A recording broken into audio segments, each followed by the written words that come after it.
So, ayan guys, tuturuan ko kayo kung paano tanggalin yung lansa ng bangos. So, ito siya guys. Hiwain nyo to dito.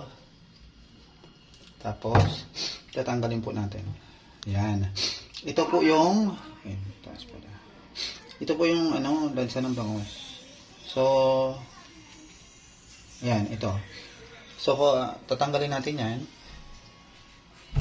Lahat po yan hiwain natin dito sa gitna. Parang dugo nito. So, yan. So, napakadali lang po tanggalin.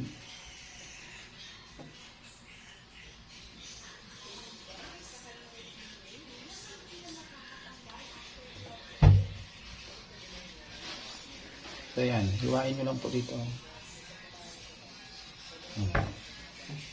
Tapos, itulak nyo ng kanyang kuko.